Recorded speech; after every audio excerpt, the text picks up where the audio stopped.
When the sun goes down in a pecan orchard, it's a little spooky. It's a lot like being in a scary movie. They're majestic in one sense, but they are very creepy. What happened in this orchard was senseless.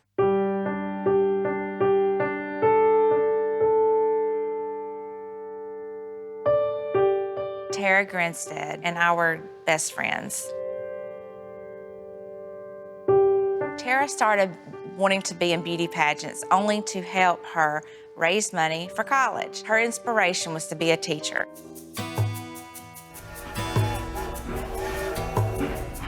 Tara was a very well-liked high school teacher. The students loved her. She was young, she was vibrant, she was very passionate about what she did. On October 22nd, 2005, Tara began her day doing exactly what she loved, dressing up the little girls for the sweet potato pageant in Osceola. After the pageant, she went to a cookout. The last thing I know, she was on the phone, went home, and then nobody's seen her since. There were so many stories, so much speculation. The possibilities were running through my head of what it could be. My heart always hoped that she just needed a few days to herself. And as the days and the months and even the years went on, I knew something had happened. I covered this story for 12 years, and hardly anyone thought this case would ever be solved. In a town that is as small as it is, how could someone keep this a secret for so long? I don't know. So you called the police department. This is John McCullough. I know who killed Tara Grinstead. Does anyone call you back? No. Hey man, how come nobody wants to listen to me? So many tips came in that some weren't followed up. They never actually called anyone a suspect or even a person of interest. In nearly 27 years with the Georgia Bureau of Investigation, I've never encountered such a complex and difficult case. We literally got tips from all over the world. Then in 2017, a woman came forward with a remarkable story about her boyfriend. He said, I can't handle it anymore, and he starts telling me everything. I made him take me to the orchard. You said right then, we're going? We're going.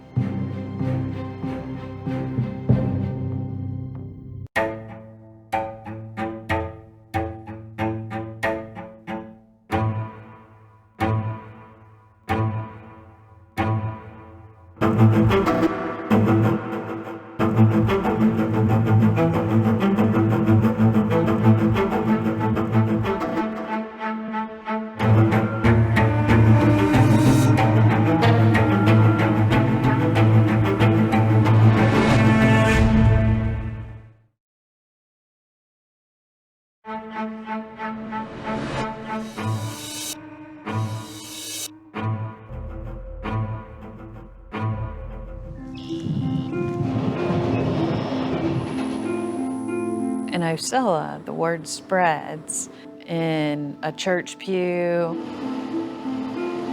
at the restaurant, over breakfast. The 2005 disappearance of Tara Grinstead, beloved teacher and local beauty queen, mystified the people of Osceola, Georgia, like Janice Polk, who lived just around the corner from Tara. But Osceola is a big family. We all wanted to do something that we could do to help. There were flyers, there were billboards.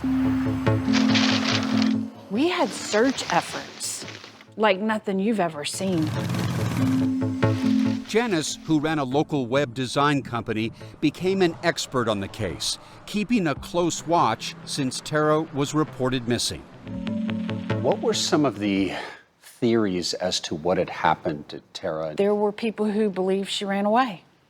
somebody has abducted her and holding her somewhere hostage.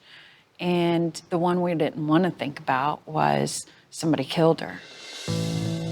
But who would want to harm this vibrant 30-year-old woman?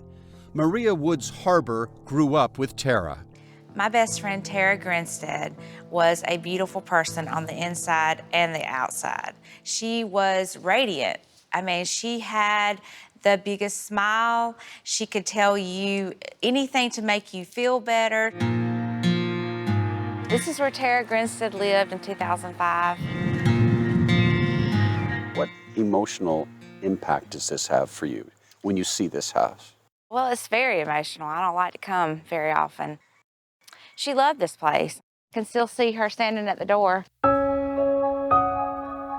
Maria says Tara was determined to live her dreams from a young age, competing in beauty pageants to help earn scholarship money for college. She was absolutely elegant on stage. Her main goal was to win Miss Georgia, or at least to get to Miss Georgia, and she did. I am Tara Grinstead, Miss Tipton. Tara didn't bring home the Miss Georgia crown, but just competing was a huge achievement, says Dana Wilder, who grew up in Ocilla. As little girls, we looked up to her. She was famous. After college, Tara got a job at Ocilla's Irwin County High School, teaching 11th grade history. She was an excellent teacher. She was dedicated to making her students feel wonderful.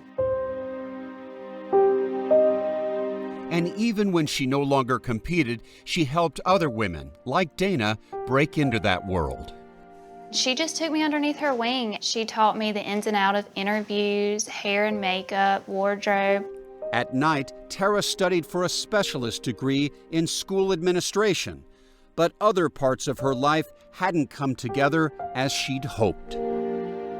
Personal side, she was having a little bit of a rough time. She was in her 30s and not married, and I think she was a little down about that. Tara had a boyfriend for a long time, and during the summer of 2005, they broke up. That boyfriend was Marcus Harper, a former cop from Ocilla. She obviously wanted to get married. It just wasn't what I wanted. I definitely didn't want to settle down in small town America. Marcus enlisted with the Army Rangers and spent time overseas. It was like a calling. It was something I felt like, I had to do. The couple broke things off, but stayed in touch. Tara really did want to get back with Marcus. She did not want to end it, and she was very distraught. This was the man she thought she'd build a life with. Yeah, she did. She was seeing other people, and I think she was just trying to move on. In a small town of Ocilla, everyone knew their situation. It was part of town gossip that they had gotten into an argument after Marcus had come back to town earlier than expected that October. But no one in Ocilla knew what had happened when Tara seemingly vanished after leaving that barbecue on Saturday night, October 22nd. What time did she go home? About 11 o'clock. On Sunday, Tara's mom called her several times, but Tara didn't answer. And the next morning, I got a call saying that I needed to get to Ocilla. Tara had failed to show up at school. She would never do that. She would never leave her kids. Tara's car was parked in the driveway.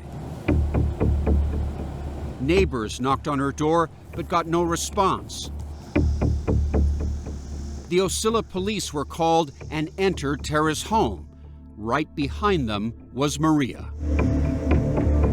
What did you see when you walked into her house? I wasn't quite sure what I was going to walk in and see. Her den was exactly the way it always was. And there were a few things on the floor, like a hairdryer, and then her bed was unmade, like she had been in the bed. Tara's purse and keys were missing. Her cell phone was charging next to her bed. Maria noticed something out of place. Tara's alarm clock was under her bed, and a bedside lamp was broken. And then there was something else. So when I came back out of the house, I saw right here, right out from the front door, there was a latex glove On the ground? on the ground. Also found was a business card from a police officer in a nearby town. Authorities couldn't explain either and collected them as evidence. The Georgia Bureau of Investigation, known as the GBI, was called in. It is one of the most extensive investigations undertaken by the GBI. Back in 2008, I spoke with Special Agent Gary Rothwell. It appeared that Tara may have left on her own. However, we had a glove, a latex glove, that we couldn't explain. So that gave us a stronger indication that something bad had happened. The GBI tested that glove and found not only Tara's DNA on it, but the DNA profile of an unknown male. The case generated hundreds of tips over the years. Janice Polk even created a website to help authorities collect information. FindTara.com. I built a message board because I thought that there was a good chance that whoever knew what had happened to her would potentially come and say something. As Janice recalls, early on, suspicion focused on the men in Tara's life. She was dating, I think, more than people realized that she was dating. And that's nobody's business, but in this case, it made it tough.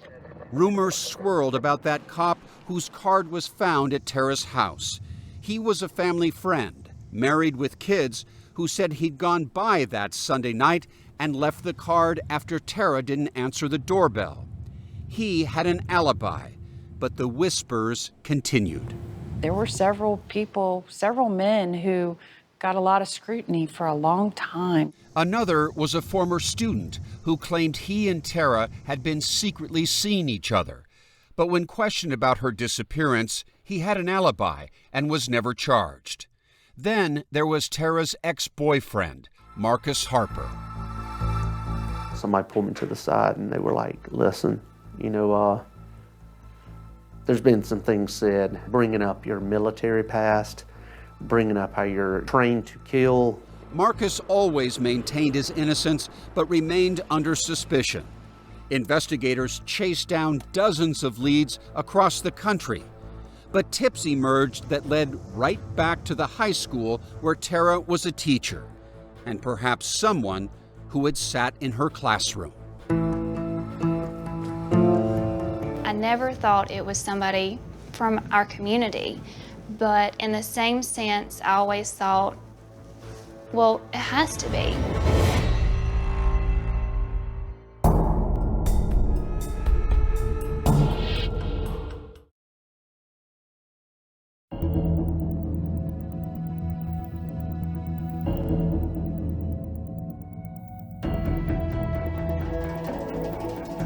For years, Marcus Harper lived under a cloud, some might say a thunderstorm of suspicion. He was the talk of Ocilla, Georgia, and none of it was good. What they're saying at the local grocery store and at the local restaurants, they don't think that it's getting to someone who's my family or my friend. I'm not going to shy away to the fact that I was bitter. Police never called him a suspect, but Marcus was more closely investigated than anyone in the disappearance of his former girlfriend, Tara Grinstead. I was swabbed for DNA. My truck was luminoled. Photographs were taken. I had to tell my alibi, or where I was at, who I was around, and that was corroborated. Year after year passed with no arrests. But back in 2005, authorities either missed or ignored a tip that may have solved the case. Just weeks after Tara vanished, at a party in this very pecan orchard, one of Janice Polk's employees told her that he had overheard two young men tell a disturbing story. That they had been at a party bragging about their involvement in Tara's disappearance, and that ultimately they had taken her body out to a pecan orchard and burned it in a fire pit. It was a shocking statement. Did he have names of who these two men were who claimed they had killed Tara? It was Bo Dukes and Ryan Duke. The two, who were friends, had similar-sounding names but weren't related. At the time, Ryan Duke and Bo Dukes were 21 years old. Ryan worked at a plastics manufacturing plant, while Bo would occasionally work at his family's pecan farm. Both had been students at Terrace High School. We shared that tip with the local sheriff's department. That tip went nowhere, and it wasn't the only one overlooked. It just brings up a lot. So it's kind of crappy right now. I'm sorry. John McCullough says he is still haunted by painful memories of being ignored by investigators 14 years ago. This really affects you, though, talking about Yeah. this.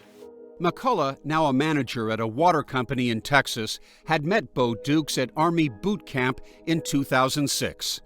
So two Southern boys meet in Oklahoma in the Army. Yes. And you guys hit it off. Yeah, and we were pretty close. Dukes invited McCullough to Ocilla to spend Christmas with his family. It was a year after Tara's disappearance. As they were driving around town, a billboard caught his eye. And it had this very, attractive woman on it. Tara Grinstead. Yeah, Tara Grinstead, and said, missing. The two then went to a party. After a few drinks, McCullough says Bo began talking about Tara. He was like, yeah, do you remember that bulletin that you had asked me about with that girl on it? And I was like, yeah. And he was like, I know what happened. McCullough wasn't ready for what Bo would say next.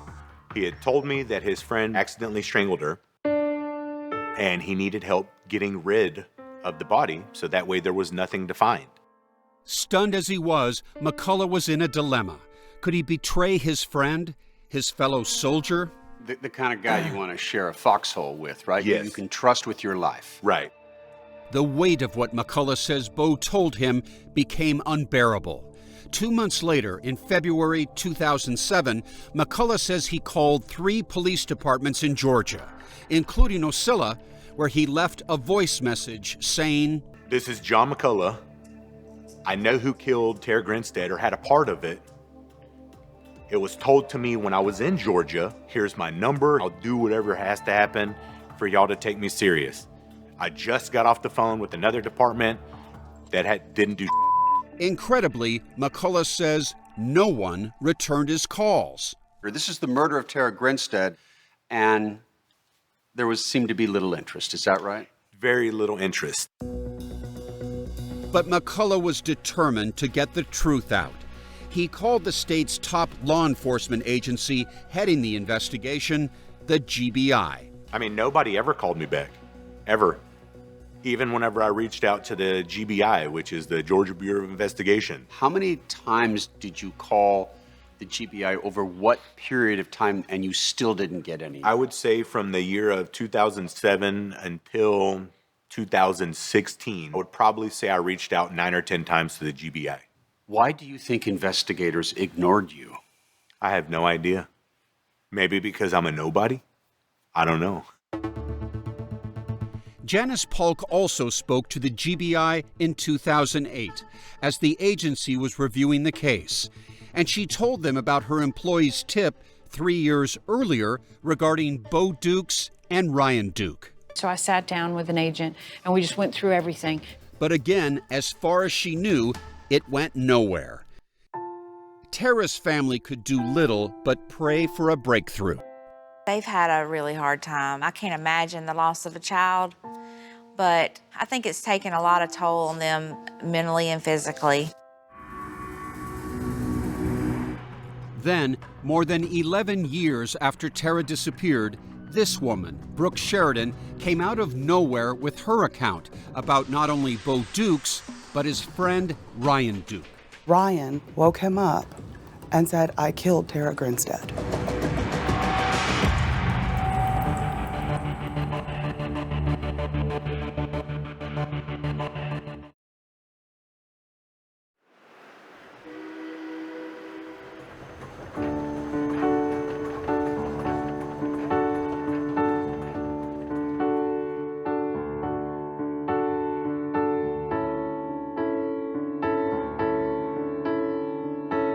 She was charismatic, determined, beautiful personality. What would anyone's motive be to kill Tara Grinstead? I don't know.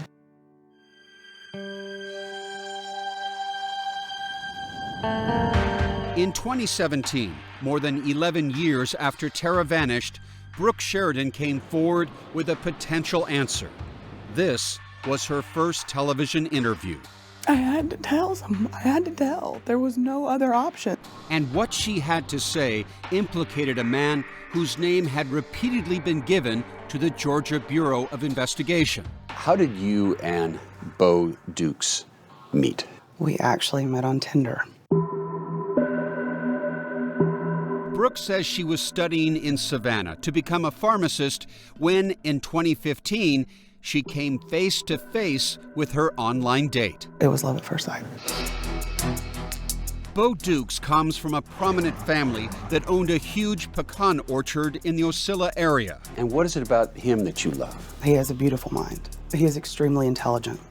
Janice Polk, who knows the family, paints a different picture of Bo.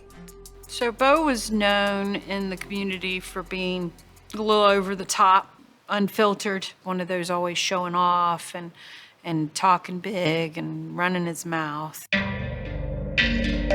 Bo got in big trouble while in the Army. In 2012, he was charged and convicted of stealing more than $150,000 worth of military supplies. And Bo spent more than 2 years in federal prison. He confessed all of this to Brooke, who stuck with him. I had never connected with somebody and had fun with somebody like I have with him. But she says Bo was often moody. I said, you have to talk to me. He's very shut off. Emotions, feelings, he doesn't talk about. As their relationship evolved, Brooke sensed that something seemed to be eating away at Bo. It was something very dark. And I chalked it up to, serving his time in the military. And Brooke says she helped pull Bo back from taking his own life. He had talked about that? Yes. And you weren't going to let that happen? Yeah. Brooke kept encouraging Bo to open up, to talk about this dark subject that was destroying him. Finally, he cracked. He said, you've heard of the Tara Grinstead case? I was like, yeah. He said, my roommate killed her. His roommate and close friend was Ryan Duke. Why would Ryan Duke have murdered Tara Grinstead? He said that's something that only God and Ryan know. He said, I don't know why he did it. But there was more. Bo told Brooke about his own involvement in the crime, saying, and I helped him burn her body. I felt like I was going to be sick. I didn't know who I was staring at. I didn't know who he was. Bo told Brooke that Ryan stole his pickup truck that night and used it to transport Tara's body to a remote part of this pecan orchard that was owned by Bo's family. And Ryan looked at Bo and said, it's your truck, your family's land. And he said he threw his arms up just like this. What are you going to do? And by Ryan saying to him, hey, buddy, this is your truck and this is your family's land, basically that was interpreted by Bo as a threat, that we're partners now in this. Yes. Bo told her they moved Tara's body to a pit in the orchard, where it took 2 days to burn, destroying all evidence. I kept thinking about her family, and I couldn't sleep at night. Now, it was Brooke's turn to be tormented by a terrible secret. I had to tell them. I had to tell. There was no other option. Weeks later, she called the GBI to turn in the boyfriend she loved. That family's peace to me was more important than his freedom. But if you're ready for this, Bo had already been interviewed by the GBI a year earlier in 2016. They contacted me. Tell me what you know. That was after investigators finally reached out to John McCullough.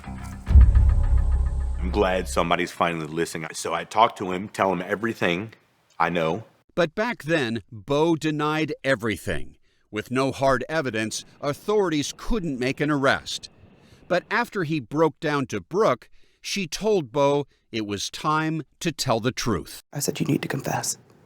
You need to own up to what you've done and confess. What does Bo say? He says, I just want her family to know. I'm going to just kind of leave it, open the floor to you, and just tell me about you knowing about Tara. Bo then told the GBI all the grisly details. You can still see body. Yeah. Just kind of like charred. Yeah. The day after Bo's confession, his one-time friend, Ryan Duke, was arrested. Nearly 12 years after Tara's disappearance, Ryan, could you do it? On February 23, 2017, Ryan Duke appeared in court, charged with Tara's murder. I received a phone call, and the voice on the other end of the phone said, brother, your 12 years of hell is over. We have made an arrest. Investigators say Ryan confessed to killing Grinstead. According to notes of Ryan's confession, which were written down by the GBI and later leaked out, Ryan told investigators he was a drug addict and, quote, broke into Grinstead's house and was attempting to steal from her purse when he believed she came up behind him. He struck her with his fist. Duke did not mean to strike Grinstead, but he was just reacting and scared. Duke said Grinstead died when he hit her. And remember that latex glove found at the crime scene? A DNA sample from Ryan Duke was a perfect match. Was it an emotional moment for you to realize someone had been arrested after all that time? Yes. I cried for days, couldn't sleep for days. It was very hard to grasp. And the next month, Bo Dukes, who years earlier had sat in Tara's class, was arrested and charged not with murder, but with concealing a death, hindering the apprehension of a criminal, and lying to investigators. 2 years later, in March 2019, Bo was the first to go to trial.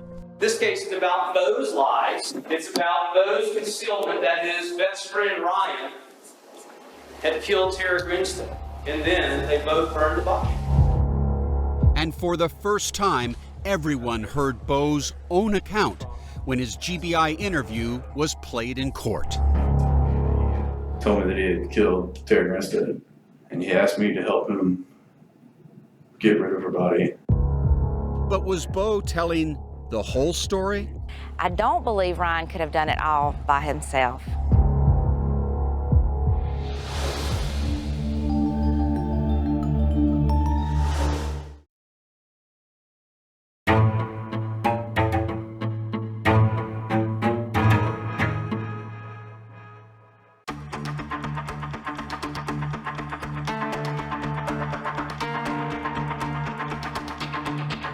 In March of 2019, in a county courthouse about 30 miles from where beloved teacher and beauty pageant mentor Tara Grinstead was murdered, Bo Dukes went on trial on charges relating to covering up her death. Prosecutor Brad Rigby. This case is about Bo's lies. Lies that lasted from 2005 to 2016. Bo was facing a maximum 25-year sentence, so he went to trial hoping jurors might show mercy for a man who had already confessed to his role in the crime. Today's date is February. Prosecutors played that videotape of Bo's interview with the GBI.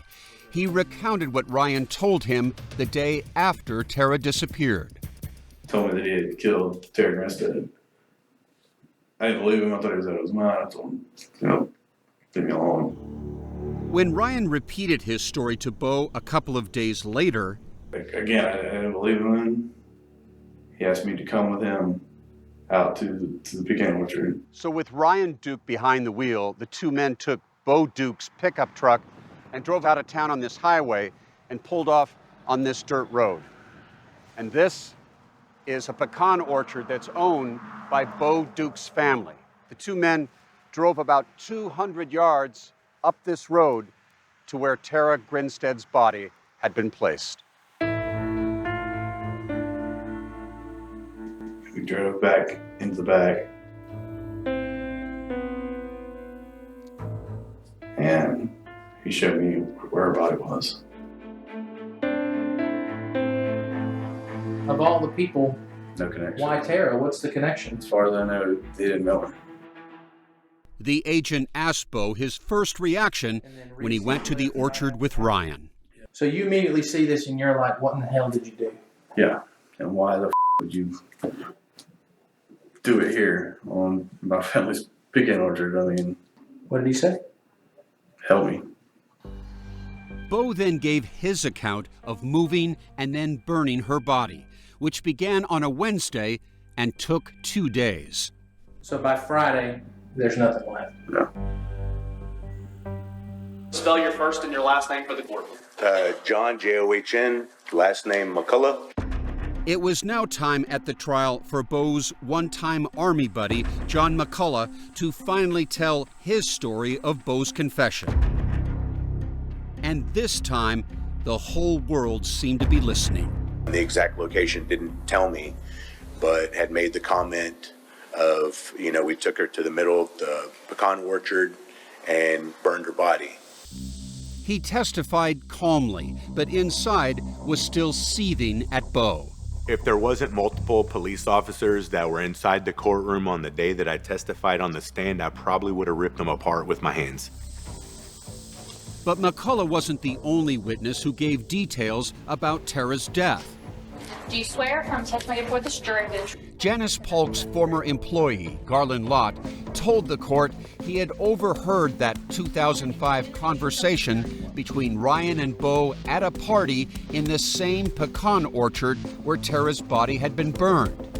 He wasn't sure who said what. The statement that I recall was, we killed and burned her body, basically.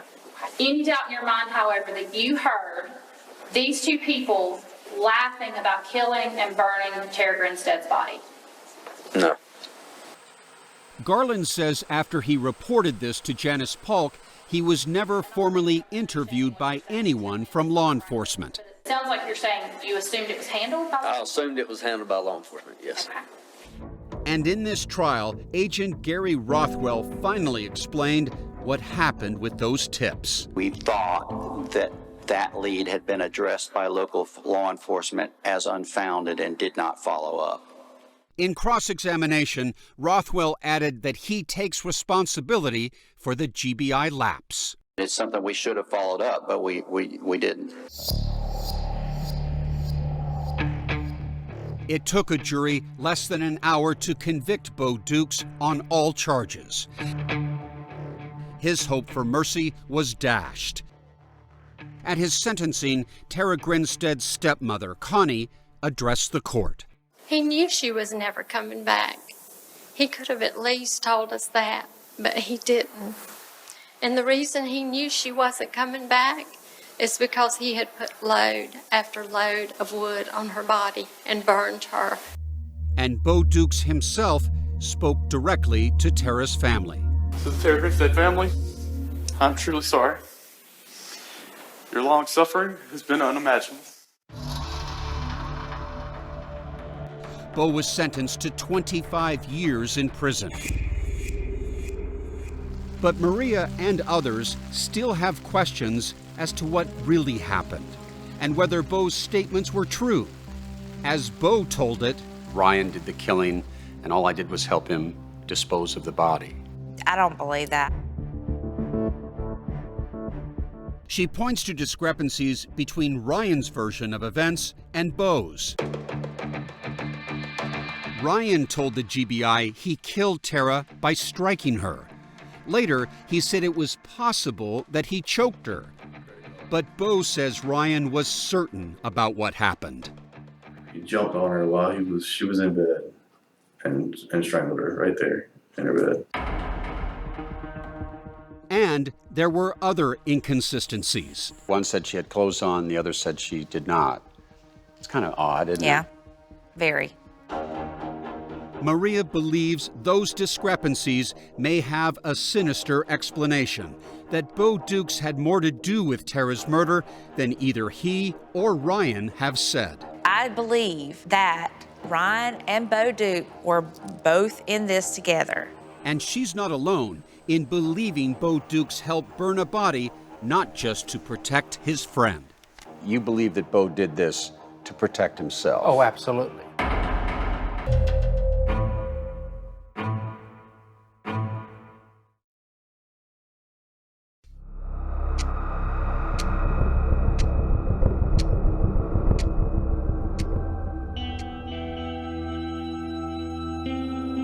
Even with Bo Dukes behind bars for 25 years for his role in covering up Tara Grinstead's murder, some people involved in this case believe he played a much larger role. Maria Woods Harbor thinks Bo was with his friend Ryan here at Tara's house the night of her murder. I think Bo had more to do with it, yes. So too does this man, forensic investigator Maurice Godwin, who was hired by Tara's sister in 2006. I'm headed to Tara Grinstead's house where she disappeared. Back then, Godwin canvassed Tara's neighborhood and found two teenagers who said they saw strangers outside Tara's house the night she disappeared. They saw two men on the right side of Tara's bedroom windows, to the right side of her house. Said it was just dark. It was dark, but two men were standing out here by that bush? By that bush. And who do you believe those two men were? Bo and Ryan. Police have never corroborated that sighting. Godwin speculates Tara was targeted by the two men, but not for money. Do you believe this was a planned sexual attack? Absolutely. I believe they sexually assaulted her in that bedroom. Which is why Godwin believes Tara's body ended up in the pecan orchard. And they had to burn the body in order to destroy the forensic evidence. Maria has also concluded that sexual assault was most likely the motive. They both went in her house, they both assaulted her, and they both planned it. In public statements, Bo's attorney has denied that, but Maria believes that Bo was just as involved in Tara's death as Ryan allegedly was. If you look at Bo's history since that happened, yes, I definitely believe that Bo had more to do with the planning and the execution. Maria is referring to an incident where Bo Dukes was arrested for rape and kidnapping while he was free on bond before his trial in the Grinstead case. The Warner Robins Police Department says on Tuesday afternoon, Dukes brought two women to the house and threatened them with a firearm. He pleaded not guilty and is awaiting trial. Everything narcissistic. Everything revolves around what he wants and when he wants it. But Janice Polk continues to believe what Ryan told the GBI. Do you believe Ryan Duke acted alone? I believe what he said he did. Ryan's confession, where he admitted killing Tara, suggests his trial will be an open and shut case. But in yet another twist in this baffling murder, Ryan's attorneys have said publicly that he will recant his confession at his upcoming trial, claiming he was high on drugs and place all the blame on Bo. I have been told that Ryan's defense team will argue that he gave a false confession and that Bo was actually responsible for Tara's death.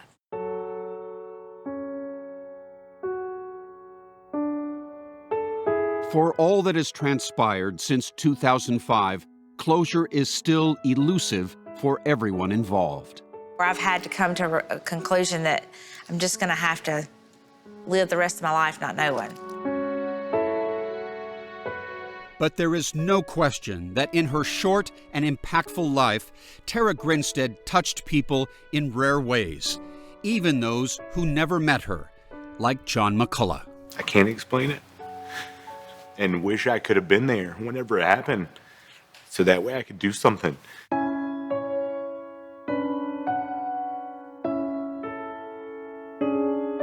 She's been an inspiration. She had a lot of life ahead of her. She brought great things to Irwin County High School.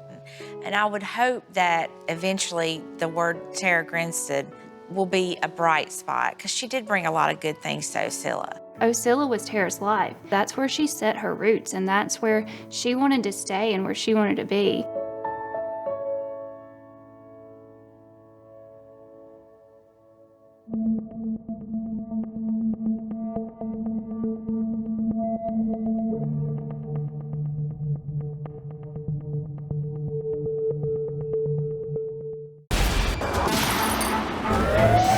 "48 Hours. Don't miss an episode."